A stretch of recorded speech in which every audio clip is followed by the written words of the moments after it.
How is it going? Thank you for tuning in this video. Today I'm here to discuss my live review as well as my experience attending the September 29th, 2023 edition of Friday Night SmackDown. And before I jump into the show, I'll go ahead and show you guys the merch I got because I know it's mainly the stuff people look forward to in these videos. So at the event, I got two things right here, which shout out to my wonderful girlfriend Audrey for going to get this stuff during the show. She actually got it during the US title match. As soon as we got to the venue, we only got there with like 20 minutes there before the show started. Both merch lines were just, completely filled to the brim. There's just no way I was going to make it through either of the lines within 20 minutes. So I was like, you know what? I'll, get to the merch stand maybe after the show. It is what it is. And then she pretty much volunteered and said, hey, during the show, if you want, I can go to the merch stand and check it out and get, what you want.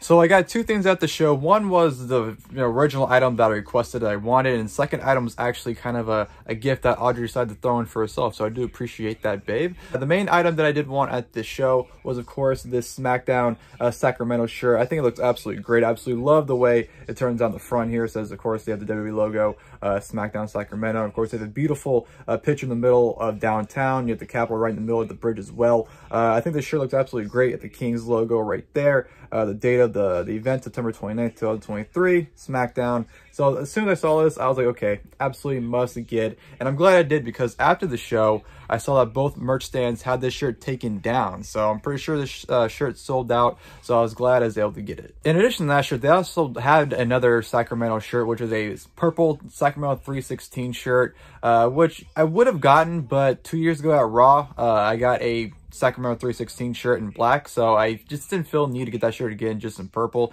even though it is more fitting for the town to be in a purple shirt. But like I said, I already have it in black and just didn't feel the need to get it again. And the second item I got that Audrey thought she'd throw in for me is this brand new WWE Cup at the event. Of course, here you see the modern WWE logo as well as a bunch of the old WWE logos around it, which I think it looks pretty nice. I like the collage of it. I kind of wish they would have been able to put like the WWF logos as well, so that way it would have been a collage of all the old logos they had. But I'll take the scratch logo. I'll take like the kind of the block WWE Legend logo. I'll take all that. I think the collage looks nice, and I thought it was thoughtful of her to get that for me. Those are the two items I got at the event. Once again, shout out to my wonderful, fantastic girlfriend, Audrey. I love you.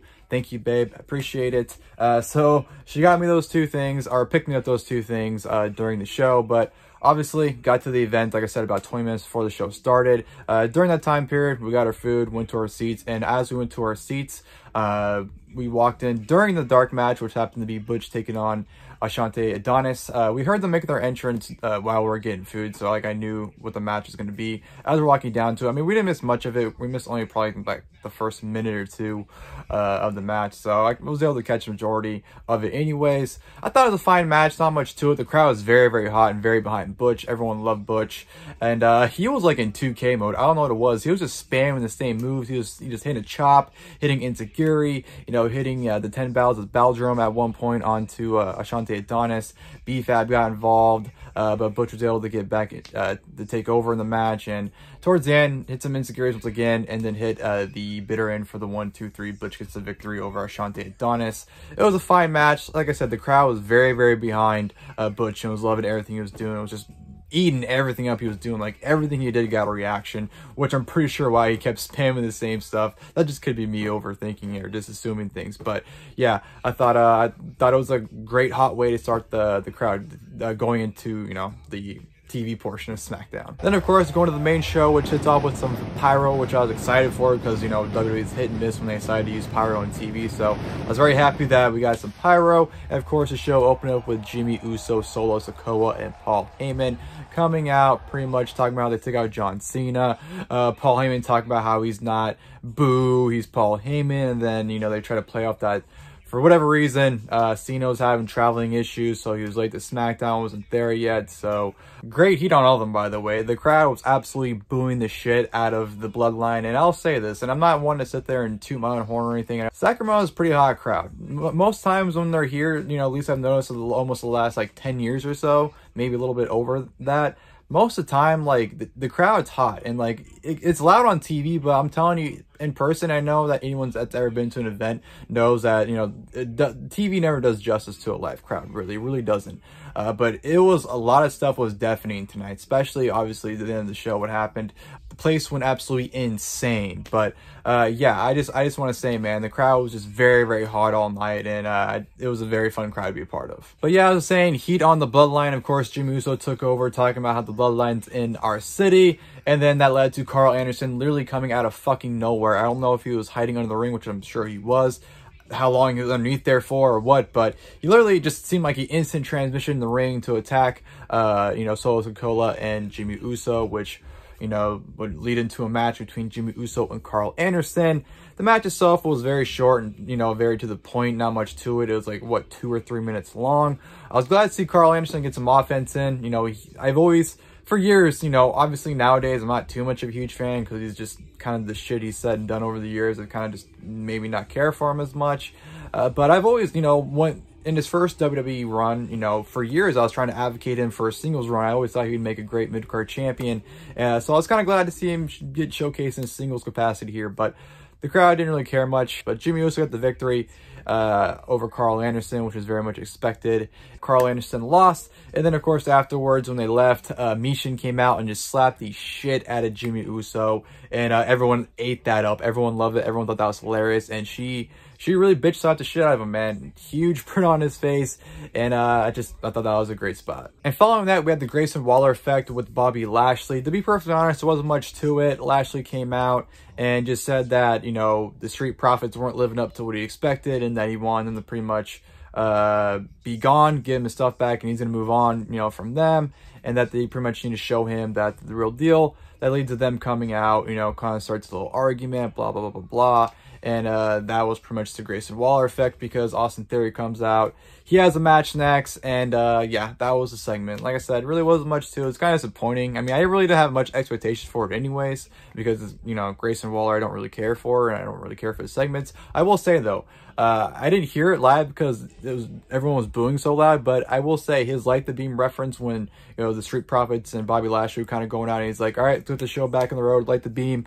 Very underrated reference that definitely went under the radar in the complete arena. Like, didn't get any reaction whatsoever because I don't think anybody heard it because everyone was booing so freaking loudly. So, yeah, I just thought I'd reference that, but like I said, Austin Theory came out for a match next. He was taking on Cameron Grimes for whatever reason. It was nice to see Cameron Grimes on TV. I've always liked Cameron Grimes going back, you know, when I first saw him debut in PWG in 2014. I've always liked seeing him, you know, so I've been a fan of his for the past 9 years. And I've always been confused why they don't use him. I definitely think he's someone they definitely could be using. He'd definitely be great for the mid-card, but like I said, for a reason, they just don't use him. And I was glad to see him get some offense in this match. He actually had a good amount of offense against Austin Theory. He was actually working over him. He was actually able to hit his backflip German suplex, which I thought was a great spot, which absolutely no one reacted to for some reason. Well, just because no one cared. And there was Michael Cole chants. Almost everyone was chanting Michael Cole for this match. No one gave a shit, unfortunately, for this. But the match spilled on the outside, which Grayson Waller distracted Cameron Grimes, which allowed Austin Theory to throw Grimes into the post, back in the ring, drop kick, followed by the A-Town down, which I thought Cameron Grimes sold beautifully. I thought he took that excellent.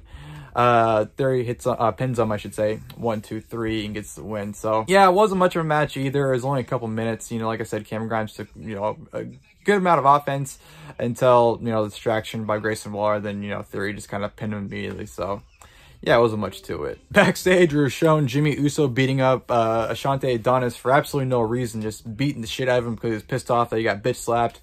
Poor Ashante Adonis. First he lost in the dark match against Butch, and now he's getting his ass kicked for absolutely no reason by Jimmy Uso.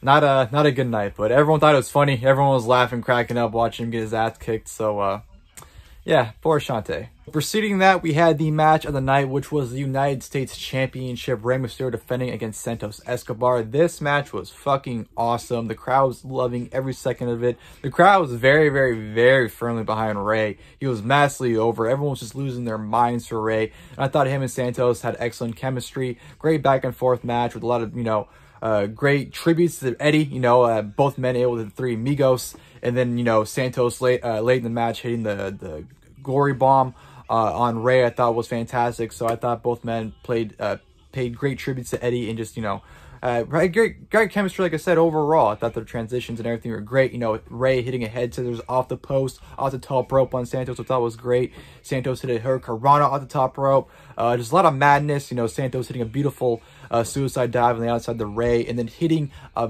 moonsault off the barricade on the rail on the outside. Just absolute madness in this match, and everyone was eating it up. And I'm glad it got a lot of time too. This match went, I think, like around 20 minutes, give or take. So I'm glad it's got a lot of time, and definitely deserved it. And like I said, Rey and Santos went out there and tore the house down. And shout out to Zelina Vega as well. She was at ringside, and I thought she was playing a great role to the match with the way she was just selling it, her facial expressions, how she was reacting to everything. I thought she was definitely a nice addition to it. Towards the end of the match, however, Rey was able to hit the 619 on Santos Escobar, went for the splash. Santos was able to avoid it by sitting up at the very last minute, which I thought came off fantastic.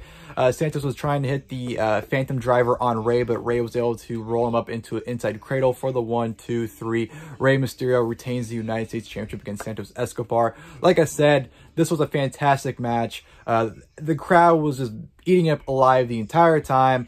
Match tonight by far, and very, very enjoyable stuff. Rey Mysterio, at his age, is just, the dude's timeless. Very shortly after the match, however, the Street Profits show up and attack both Rey Mysterio and Santos Escobar, taking them out, hitting their finish on Joaquin Wilde after, you know, the LWO come out to try and assist, but Street Profits just end up taking them out. One little small touch I like, and I forgot to actually mention this during the Austin Theory Cameron Grimes match. Dragon Lee was ringside during that match, and Austin Theory shoved Dragon Lee, so it's a little thing I failed to mention during that. But Dragon Lee was ringside, and during the beatdown of the LWO, he was trying to hop over to help the LWO, but security was holding them back. So just a little tiny thing I thought was great. You know, little things like that make a huge difference in my opinion. You know, just small details always make the difference in my eyes. And I just thought that little touch like that was great. But yeah, Street Profits take out LWO to kind of show Bobby Lashley, like, hey, we're stepping up. We're going to take this shit seriously.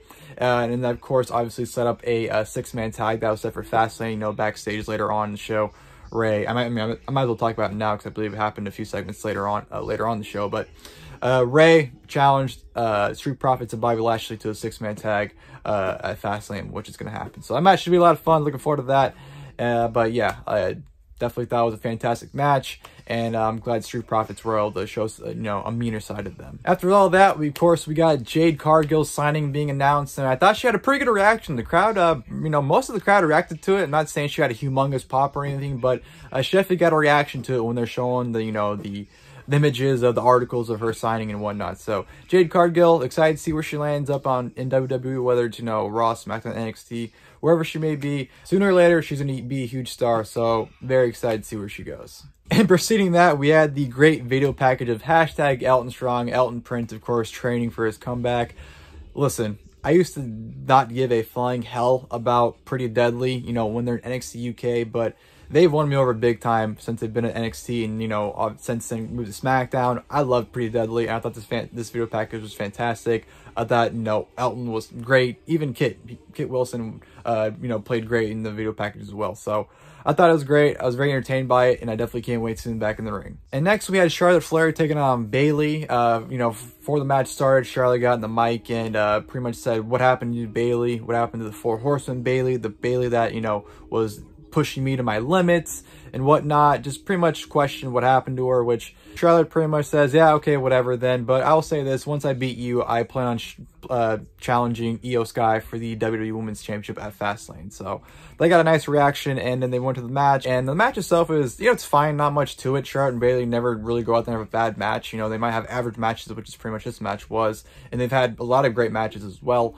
but never really a bad match I've seen between two of them. But, you know, nothing really worthy of noting here in this match, to be perfectly honest. You know, the finish going back and forth, and Charlotte just kind of hit a spear out of nowhere, and Bayley get the win on her. So the match got a decent amount of time, though. It went about 6 or 7 minutes, which, you know, saying that out loud sounds terrible, but usually, you know, on the main event slot, if a segment is main eventing over a match on SmackDown, then the match probably won't get that much time unless it's starting at, like, you know, with like 40 minutes left in the show still. This match started with like 25 minutes left, so I figured it wasn't get much time, but, you know, still got a decent amount of time to compare what I probably thought it was going to get. But yeah, during commercial break though, Bayley did get the mic and try to get some cheap heat. But Charlotte immediately smacked the mic out of her hand and started beating on her and didn't want to hear it, so I thought that was pretty funny. But yeah, like I said, Charlotte kind of got hit the spear on Bayley out of nowhere, and I got the pin out of nowhere because I wasn't expecting that to be the finish. I know Charlotte has used a spear as a finish, but it's not very often she hits it and it is a finish, so it's hit or miss, essentially, when the spears are finished. So, wasn't expecting it, but it was. Charlotte gets the win. And, afterwards, Bayley was kind of like, you get your title match, but you know what? Since we're here, Damage Control, let's beat her up. Of course, Damage Control tried to corner her. That leads Asuka to come out and make the save. And then Asuka gets on the mic, talks in Japanese, assuming she wants a rematch as well. It makes it a triple threat match on Fastlane. And Bayley's like, you know what? You want a triple threat at Fastlane? You got it. And, of course, Io's like, the fuck? Like, what the... I'm the champion. I didn't agree to this. So, obviously, adding some more, Fickle into Damage Control, with the tension between Bayley and Io Sky. I'm not sure if Damage Control will split anytime soon. It would be nice to kind of hold that off till WrestleMania. Maybe do a triple threat between all three of them when Dakota Kai is cleared. But, I don't know what the direction of, Damage Control is going to be going forward. But that's why we have to watch to see, how it progresses. But, yeah, Bayley accepts a triple threat challenge on behalf of Io. Io's pissed about it, so Io, Charlotte, Asuka at Fastlane, that should be a fantastic match. It's just, we just had a triple threat between Asuka, Charlotte, and Bianca at SummerSlam, so to get another triple threat when you're just essentially replacing Bianca with Io, I don't know. It's not too interesting, but I know it'll be a fantastic match. Big match, John has finally arrived. It's come out with his contract. He's all fired up, and that leads to John Cena coming out. The crowd goes absolutely fucking bananas for John Cena. At this point, of course, the loudest ovation of the entire night. Everyone's going nuts for Cena. Cena's excited. He's all fired up, even though he's saying, it's serious tonight. We got to be serious tonight when he came out. Yeah, it's always great to see Cena. I'm at the point, I'm glad I'm at the point where I can appreciate every time Cena's on TV.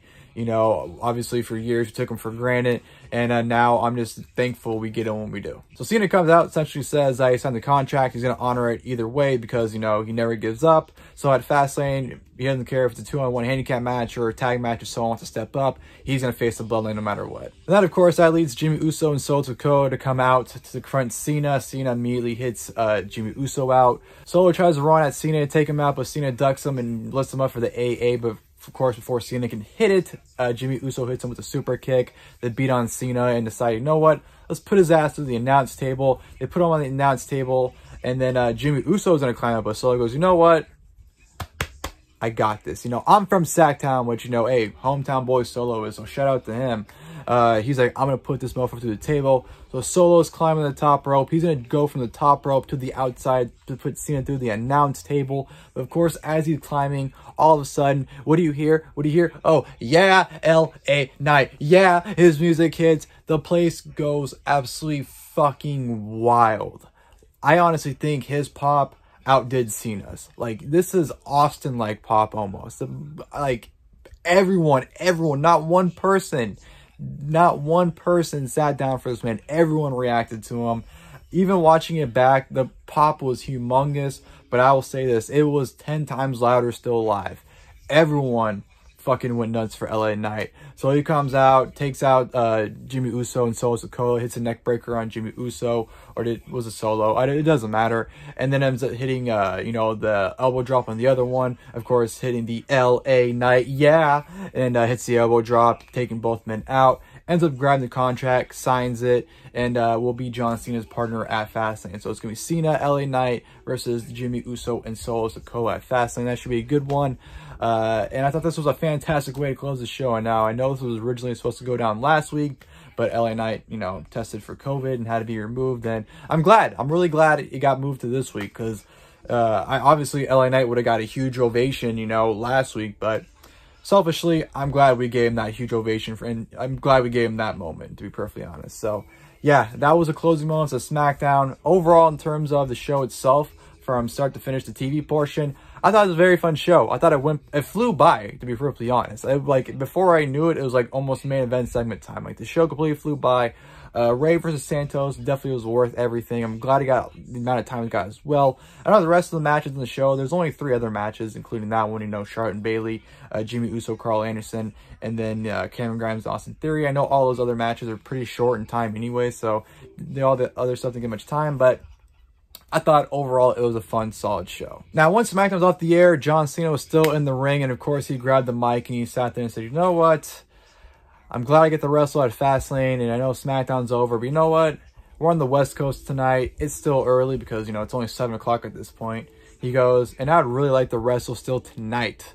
So John Cena, and he acknowledges, like, you know what? You know, years ago, I put out the John Cena US Open Challenge, and I'd kind of like to reinstate that. The John Cena Open Challenge. So he says, anyone in the back there, whoever wants some, come get some.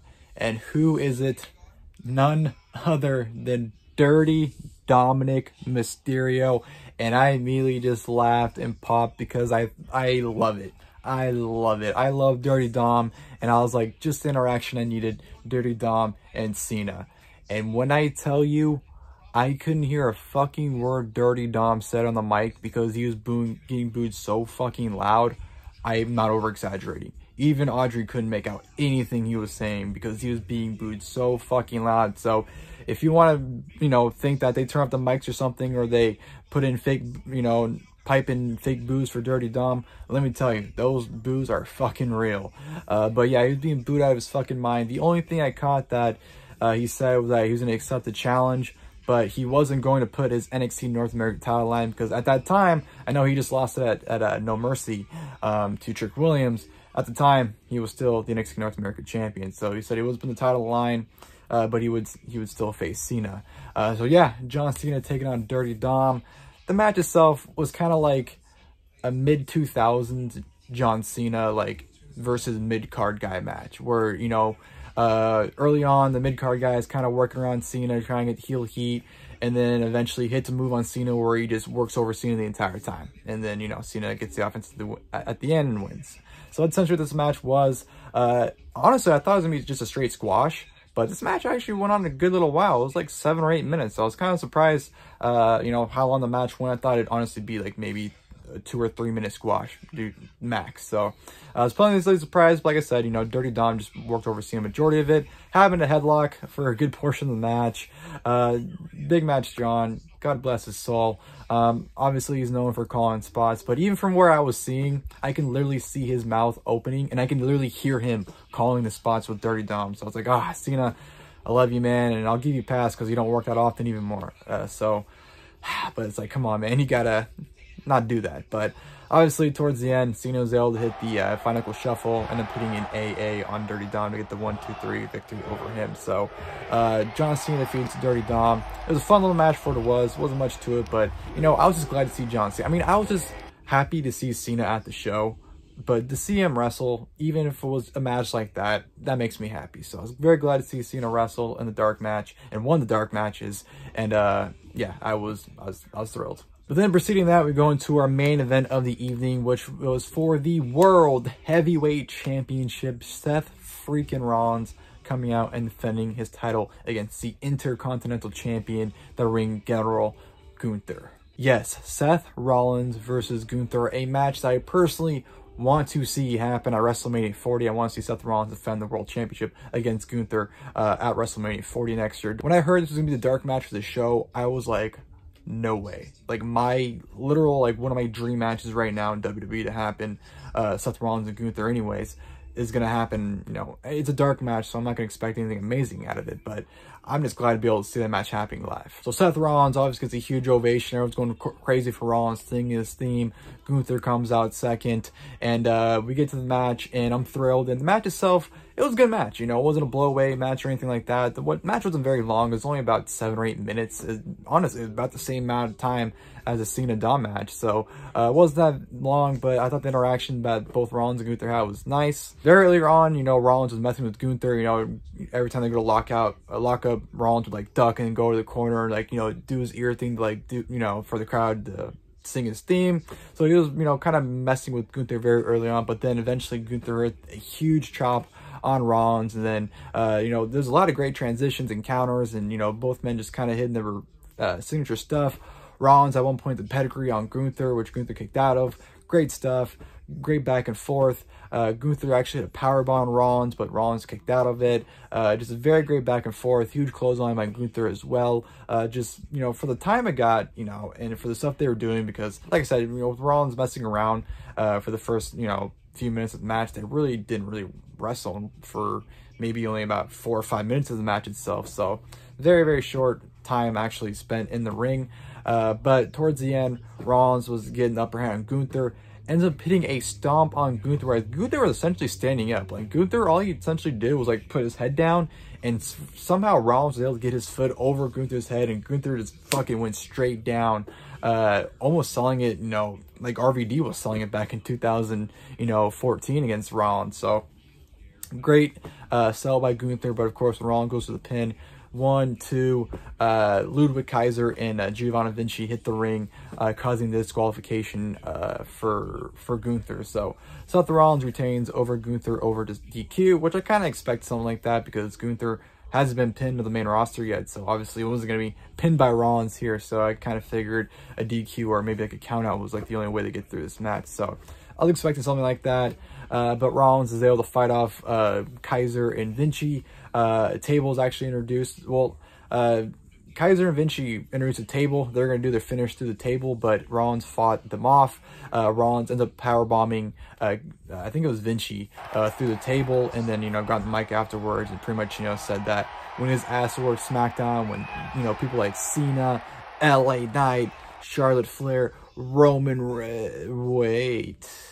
Oh yeah, Roman isn't here. So of course, me being the world champion, I gotta be here to represent, you know, since your champion doesn't want to be here. So I figured I would be here. So Rollins cutting a great promo afterwards, putting the city over, and then of course, you know, shutting it down with, you know, doing the fireflies, have everyone put the fireflies out, and that's how he wanted to end the show. I thought that was a great, you know, little tribute to Bray right there, considering that the last time Seth actually wrestled here was at Hell in a Cell 2019 when he faced The Fiend at Hell in a Cell. So we all know how that ended, and yeah, I thought that was a great tribute for Seth that paid to Bray after that. And then that's how he took the crowd home. We sang his theme, and you had the fireflies, and that was it.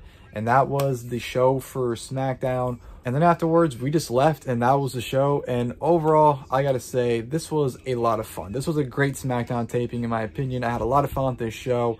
You know, it was all singles matches, which I didn't notice till afterwards, that, you know, there wasn't any tag matches or any type of multi-person matches whatsoever. Everything was straight singles, which I thought was pretty funny looking back at. But regardless of that, I thought it was a very fun show. I thought we had some great moments. You know, the ending with Cena and LA Knight was fantastic. The dark matches were very fun. You know, it was great seeing Cena wrestle. It was great seeing Seth Rollins versus Gunther. Rey and Santos had a fantastic U.S. title match. If you want to count the show from the first dark match until the, you know, the last dark match, the show itself was, you know, about 2 hours and 45 minutes. You know, once I left, it was about 7:30 when, you know, the show was over. So yeah, it was great. It flew by, like I said. I had a lot of fun. I was very, very glad to have went. I had a great time. And yeah, I hope you enjoyed the video. If you guys did, please feel free to leave a like. And of course, until next time, I'll see you guys then. Thank you guys for watching the video. They still listening. All right, they're still listening, guys. I love it, man. I love those fireflies out there. Line them up and sing us into the Sacramento night on 3. 1, 2, 3, sing it.